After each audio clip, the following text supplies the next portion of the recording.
Hey moms, it's Laura Ollinger. Welcome to the Positively Healthy Mom podcast. Because there's no manual for the hardest job in the world. So today, I'm so excited to introduce you all to a friend of mine.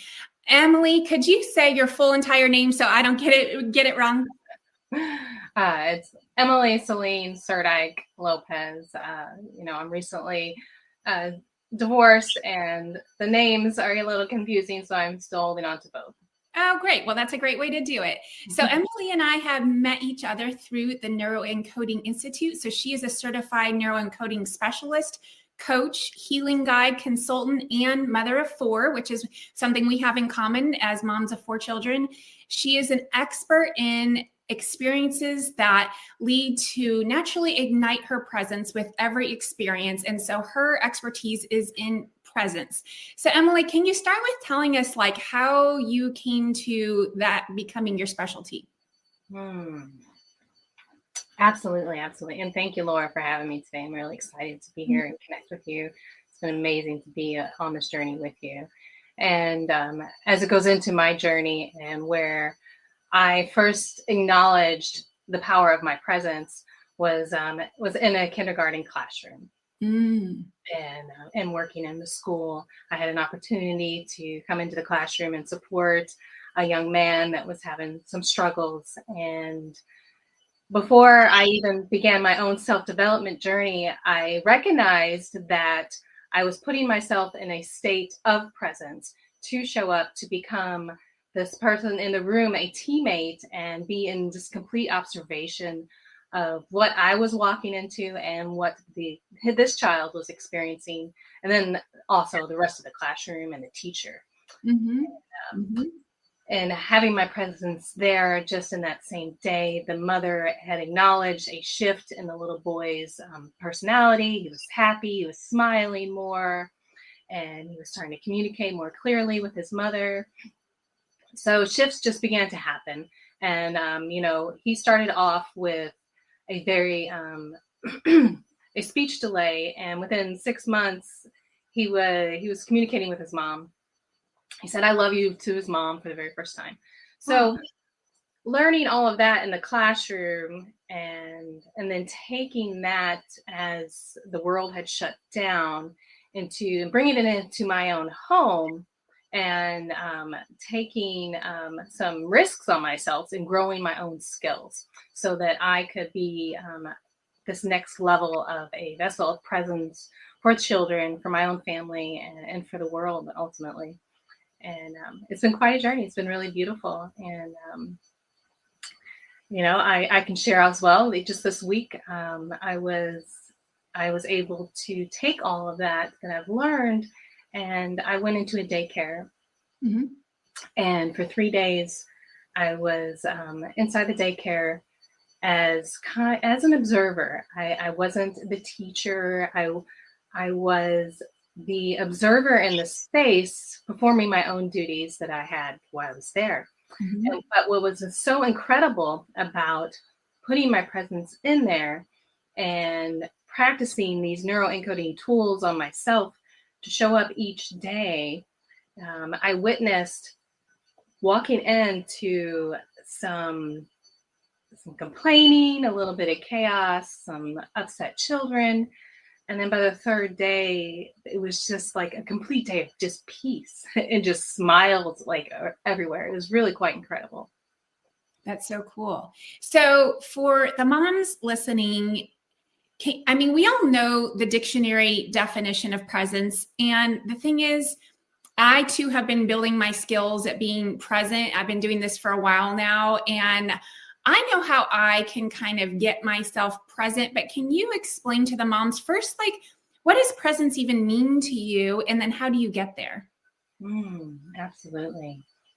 And presence is being in the experience and, having your eyes open, your ears open, to what is happening with your children, even with yourself in that day. So developing a practice of getting up in the morning, joyful for the day, journaling, connecting with nature, meditation, cold showers. Like it's all a practice of getting myself that I've used on to be in a state of complete presence and all of that came into fruition for me this past week, especially going into a new classroom. So for a mom, you know, to me, it is also, it's important for me to get up before my kids awake and begin my practice before they awake. And then also inviting them into my practice. Often, especially when my kids are home from school, even as this last week, especially too, as I'm beginning my practice even earlier in the day. And my daughter, my 7-year-old comes in and she sits with me and she joins me. Sometimes she has a journal that she draws in. And we talk about things that we're grateful for. So, you know, there's so many things within a practice of presence. And my definition again of presence is just to be in that experience fully. And, you know, without distraction, without judgment, and be open to receiving from your child in that moment. And, you know, connecting with their needs as well. So always important to connect with my own needs. Therefore, then I can show up to meet their needs. Well, I know that I catch myself when I feel kind of like, you know, anxious, or kind of like, it's almost like described as like my head is spinning, where I'm thinking about this and this and this and this and tomorrow and what time and da. Right. And so the times of I catch myself being, you know, trying to regain my presence quite a bit. And one of those times is at the dinner table with my kids. I find myself, especially like on a Sunday night, kind of wanting to talk about the week and the schedule. And there's nothing wrong with that, right?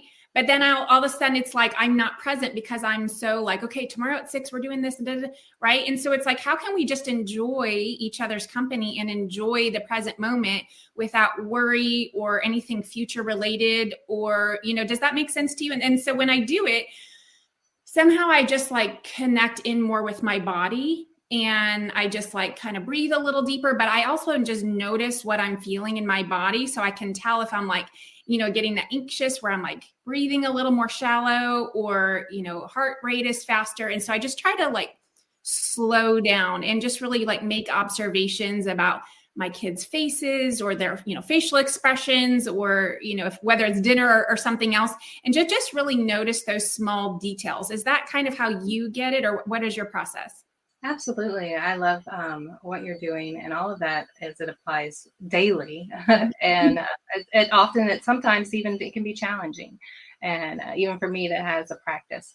And immediately what comes to mind is a practice that I've also been practicing with my children, is when I do feel that level of anxiety, of, you know, recognizing it and catching it, and also sharing that I'm feeling that with my kids in that moment. And being like, hey guys, you know, I'm just feeling really anxious right now. The week is starting tomorrow. Can we just take a minute to just talk about it? And then they become open to receiving it. And then we can just talk about it right then, and then we let it go. Or even sometimes it's just even acknowledging that I'm just feeling really anxious right now, kids. Just be patient with me, okay? And that will then too also just relieve a level of that anxiousness and allow me to become back into that present moment and just enjoy the experience of dinner. Even scheduling it for maybe after dinner to talk about it, and then just enjoy it. Does that make sense? Right. That's a great idea.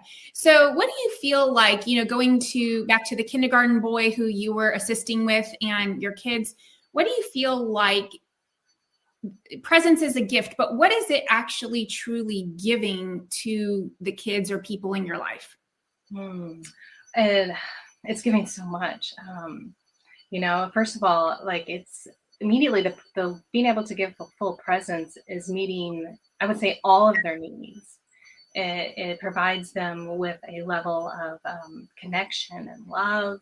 They feel significant. They feel seen. There's this level of certainty that mom's here for me.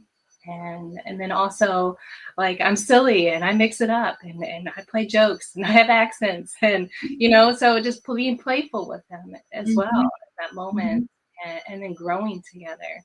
Like, it's become a really huge part of my growth of growing my home team. And I share that with them all the time, and acknowledging their efforts along the way.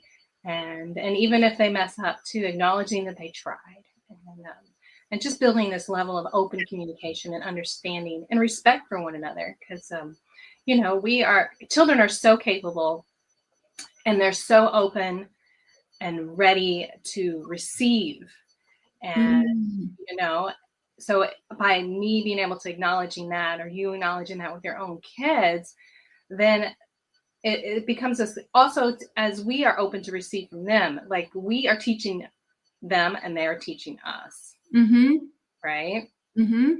And so much too is, even when my own child is experiencing an emotion of anxiety or anger, I take it as a moment for me to learn from them, and they're showing me something that needs to be connected with. Yeah. And so, I think that's such an important point that you just said. A lot of parents are very uncomfortable with what we might describe as like the negative feelings. And so I love that description that you were just being able to be present, not just in the happy and the joy and the appreciation and the love, but also when your child is feeling something, frustration, anger, jealousy, whatever that might be, but that you're still able to be grounded and there for them. So do you have a secret? I mean, presence is probably the answer to every question I ask you, but what is your secret to, not getting kind of emotionally like triggered or drawn into, those feelings that they are feeling? Absolutely. It is a great question. And yes, presence is always the answer. However, sometimes it's challenging, right? So acknowledging it is always like a really great step, but sometimes it always doesn't happen right away. And sometimes I do get triggered. I mean, we are human, and having that grace in ourselves, and then being able to start practicing recognizing those moments of triggering. And then again, just opening that communication of, hey guys, I know right now you like, if my 7-year-old comes to me, she's very frustrated because she can't decide what she wants to wear that morning for school, I acknowledge, I said, all right, and she's not able to communicate with me yet in that moment. And so being present with her in that moment and just offering her a loving space is sometimes what is necessary. Sometimes it doesn't take any words, but just sitting with them, right? Or holding them or hugging them, or just telling them that you appreciate them. And then when they come back and start to connect with your loving space, it's like, okay, I understand that you're feeling frustrated right now. And you understand that you're feeling frustrated. And when she gets in that state of acceptance and to receive, she will say, and sometimes I have to ask her, I am feeling frustrated right now. And as soon as she says it, then it starts to release from her. And then she comes back to presence, and then she can make her resourceful choice for what she wants to wear that day. Right. Yeah, there's that expression, you have to name it to tame it. So, name that emotion and it kind of just releases out of your body. And, they say that each emotion is really it's just a 45-second experience. Is that, I think it was 45 or 60 seconds where it's just this temporary chemical release. And then if you can release it out and not have it be on repeat or on a loop, then you're able to move on. So I love that tool or strategy for parents to use with their kids who are in that, it could be really any age range that they can have that emotion, or any adult, and just to kind of, say, yes, this is what I'm feeling, and you were able to name it for her. And she was like, yes, that's right. Thank you for kind of giving me that vocabulary. And now I can move on, and now I can make a choice because I kind of got through the little bump that I was experiencing. Yeah, absolutely. Absolutely. And, all of it is a practice, and it takes, again, being able to do the practice for myself, acknowledge it for myself. And, it goes along with the morning rises, the stretches, the journaling, gratitude, and gratitude too, for even those moments of frustration, because they're always teaching us, and having patience along the way. And, sometimes, like you said, 45 seconds, that's all we really need to do is to feel the emotion, acknowledge it, and let it go. However, that's not always happening that way, right? And we just have been conditioned to either shove that emotion away for later, or we sit in that emotion, not sure what to do with it, and we get lost in it, right? Yeah. So, Laura, can you give me an example of maybe something with one of your children of an emotion that may have come up that was challenging for you, either yourself or for them to process? And then I could further offer some further suggestions. Oh, yes. Yeah, that's a great question. Thank you for asking. Yeah. So what recently, I've been doing walks in the evening with my youngest daughter. We kind of have this tradition. We do it at this time of year in December because we go out and look at all the Christmas lights in our neighborhood. And that is just really my time to be present with her. And every time we get back from the walk, she's like, oh, I feel so much better, Mom, because she's really just kind of like, it's just sharing a lot of things, frustration for, social situations at school, or maybe how she felt left out by some of the girls, or, some things that were going on with her family. And, she kind of covers all the emotions, and I just find too, even catching myself, I'll start to space out, or I'll get distracted by something that she said. And then my mind will start to wander, or I'll start thinking about, oh, tomorrow I need to do this. You're right. It's like the very ADD brain. And I'm like squirrel, but I really try to remain present with her. So yeah, I would love some help with that. Like how you could, give guidance on just staying present, because, she's 11-year-old little girl. She likes to talk. And so there's a lot of talking, and we're on probably a 30-ish minute walk, we go about 2 miles at least. So yeah, I would love some help with that. I love that. And the kids, they have so much to share. It's like when they finally feel safe to share and express, and then it's just like, it just keeps coming out, right? And being able to stay present with them while they're sharing. And again, for going on a walk, I love that so much, because I practice my presence while I'm on walks as well. As sometimes they're with my kids, and often they're on my own. And as I'm thinking of you walking with your daughter, of her even becoming back to present, she wants to share the experience, allow her to express. However, start taking notice of on your walk of asking her to say, did you notice that if it's Christmas lights, did you notice that I had this tree lit up in red today? Right? And start picking out things along your walk to even bring her into the present moment of that next level of presence within that nature that's just around you. And then just coming into that space. And then that too, even for yourself, like bringing your presence to something like that is going to train your mind to come back into the present moment and start recognizing those moments of change, of shift in your life, like more naturally. And it also it grows our trust and our intuition as well at the same time, why we're doing that, because it's training our minds to have faith in the process, I guess. Right.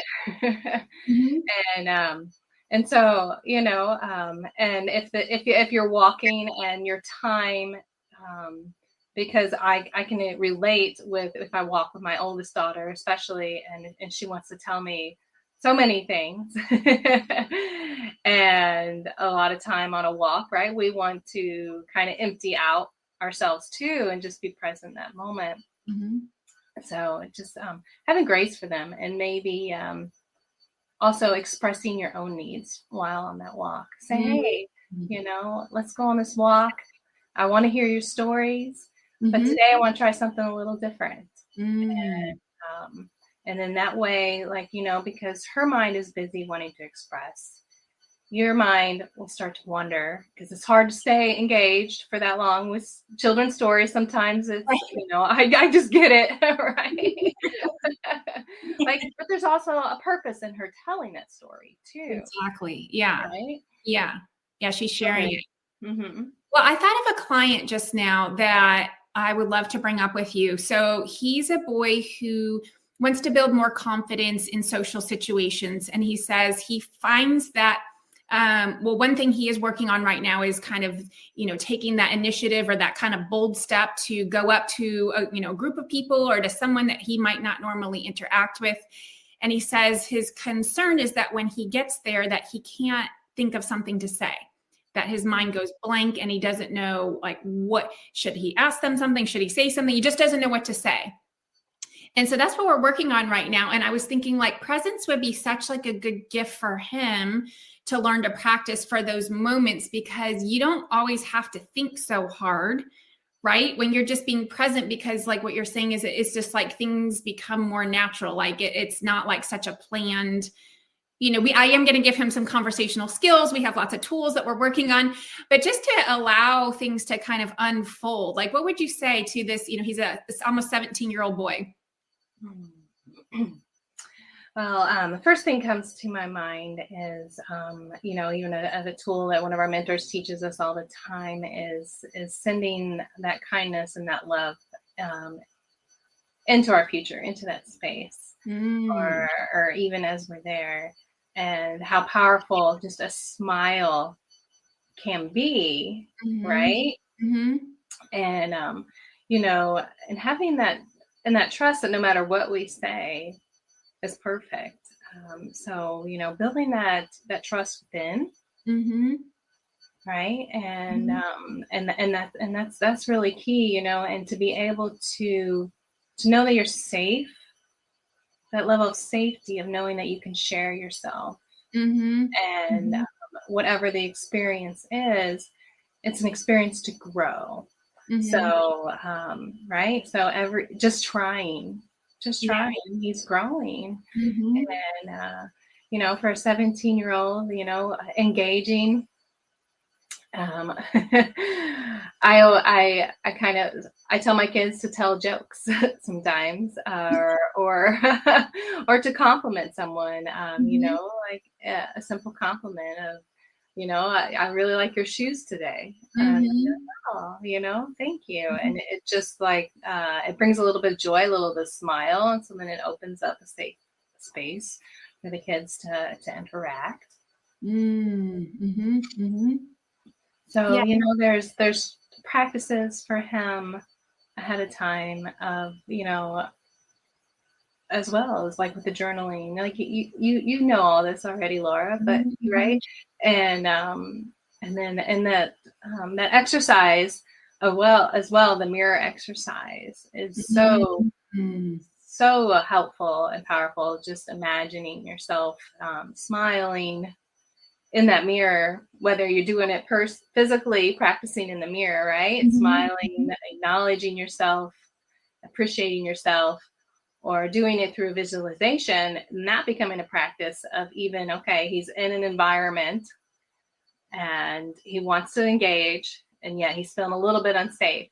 So just in his mind right there, he can just imagine seeing himself, smiling at himself in the mirror, right? And that's going to raise his level of confidence and joy in that moment. And then just to feel like supported and to trust that we are supported. And if we're meant to engage, we're meant to engage. If not,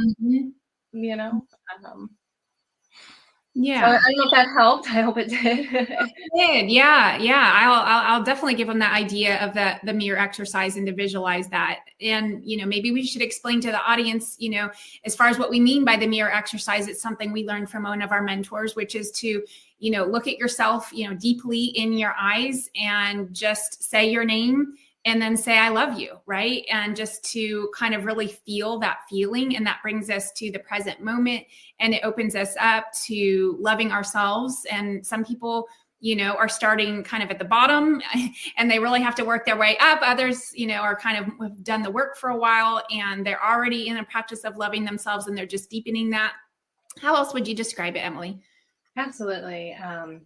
And we can take your audience through this process if you like to. Let's do it. Yes, you'd like to. All right. So, okay, I'll lead it then. All right. So I'm going to invite you to close your eyes. Okay.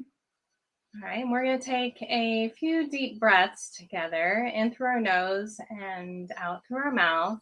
About 5 deep breaths, and in and out, in and out, in and out, in and out. One more. In and out.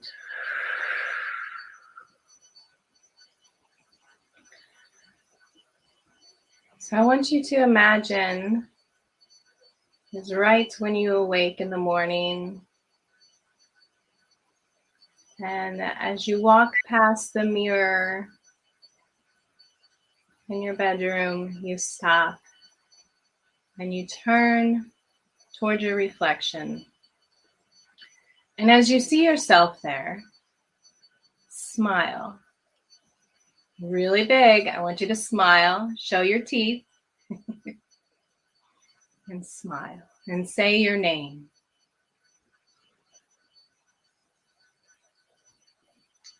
And say, I love you.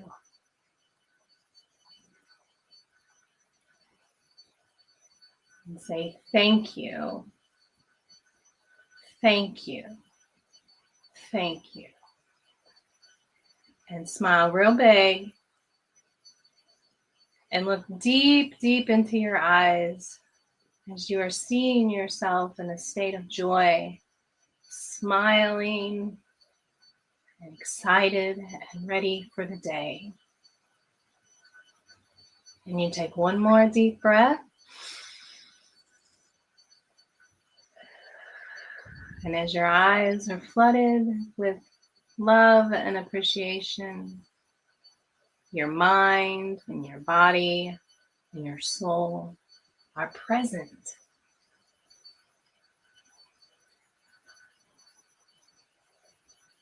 And I'd like to just add a couple affirmations while we're here and connected. Of I am love. I am kindness. And I am safe to be me.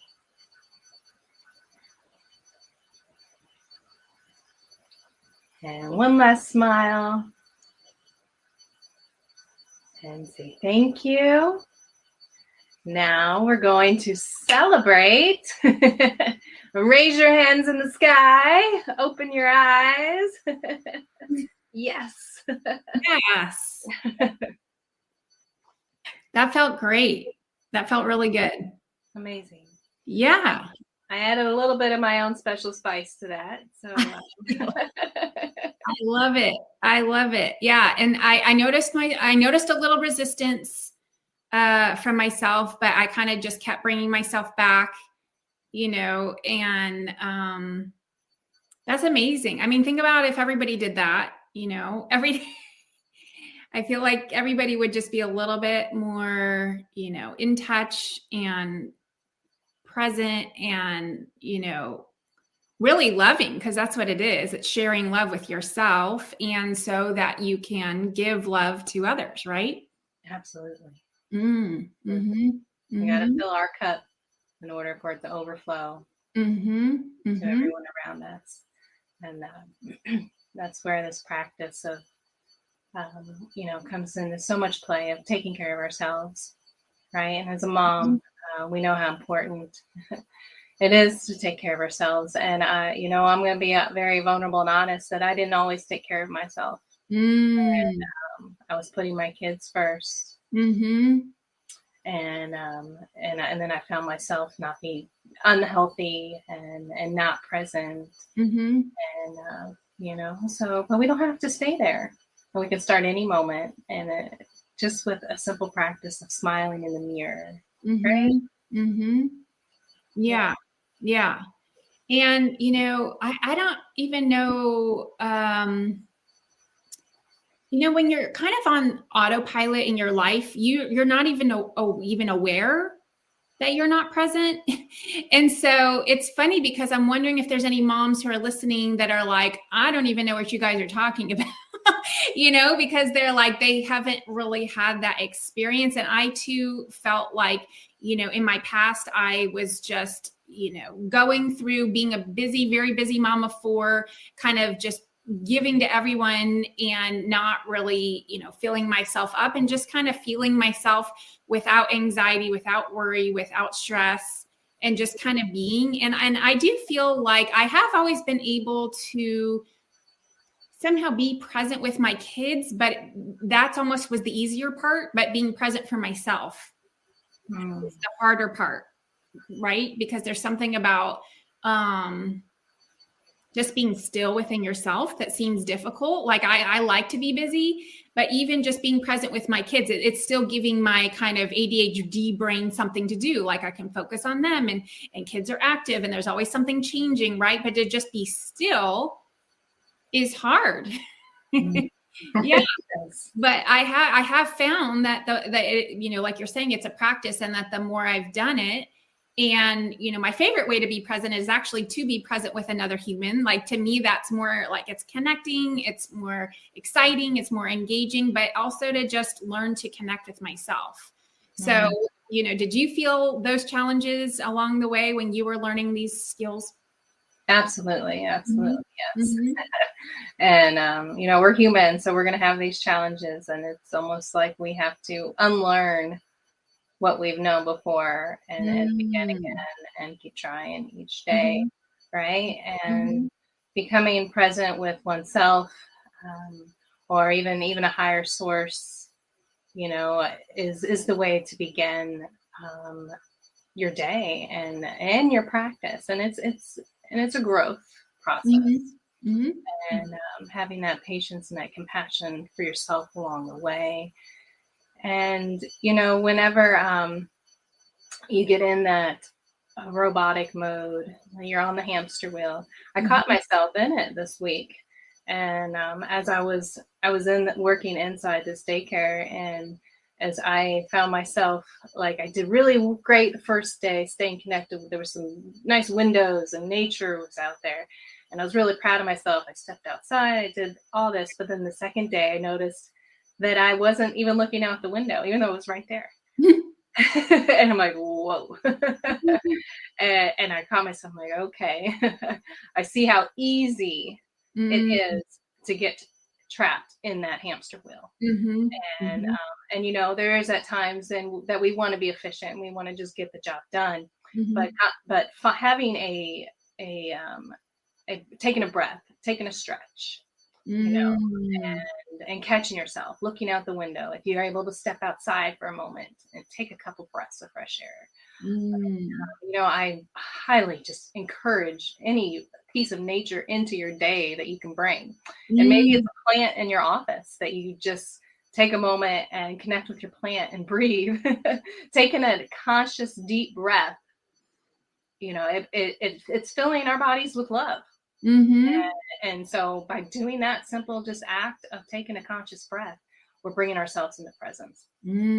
Yes, I'm a huge plant lover. I love my indoor house plants, and I have some poinsettias for the holidays. And so I was just noticing them this morning, how pretty they looked I moved them over to by the window just to get a little sunlight, and those next to my green plants just look so pretty. And I just really took that moment and I observed them and I loved them, and it felt really good to just appreciate that beauty of nature. And I'm a huge nature lover, so I know exactly what you mean by that, to just make sure you're being, noticing the beauty. I'm going to pause my conversation with Emily Surdyke-Lopez. If you'd like to hear more, listen to the next episode. Thank you for listening to the Positively Healthy Mom podcast, because there's no manual for the hardest job in the world. Don't forget to subscribe and share with your friends.